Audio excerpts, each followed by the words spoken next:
Did you know that close to 60% of food produced in Canada gets thrown out annually, and an average Canadian household tosses about 175 pounds of food per year?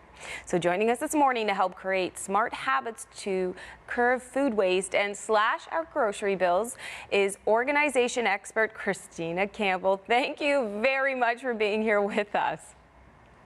Hi, Anna. Thank you. It's my pleasure to be here. My goodness, when we hear those stats, it's just alarming. You don't even realize because you toss, you forget it, you know? So That's right. And I mean, it's just really some small changes to how we shop and how we store our food can have such a big impact on our budget and on the planet.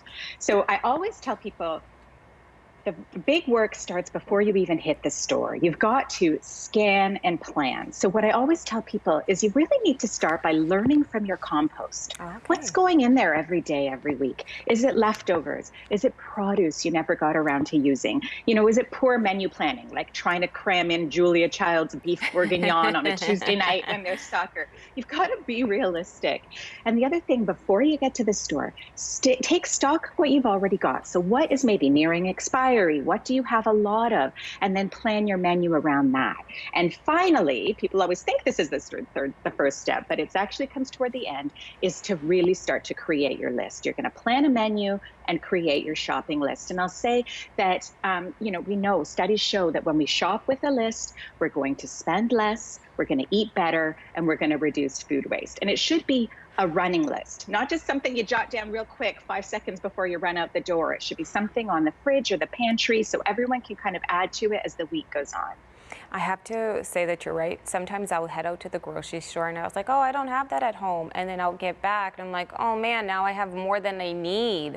Just because I've forgotten, I didn't take the time to write out the list. So is there any other ways to shop smartly, would you say, a little bit better at the grocery store?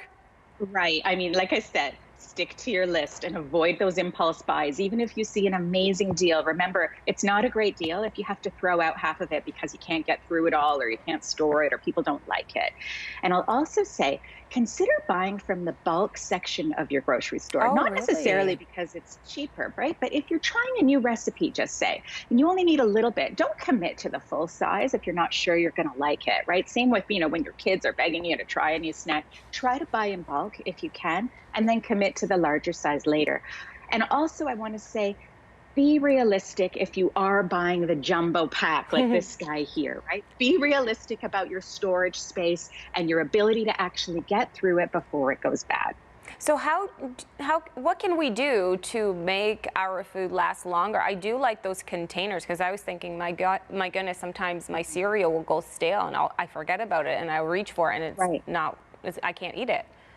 Exactly. And I mean, I think a lot of people think that, when you decant to a container like this, that it's about aesthetic reasons. It's actually about, improving the visibility so you can see exactly what you have and extending the life of it, right? So with dry goods, something like this, you always want to decant because you can't tell how much is in here and people kind of don't really know and they forget about it. So anything that might go bad, put them in airtight containers. We want to put like items together in clear zones.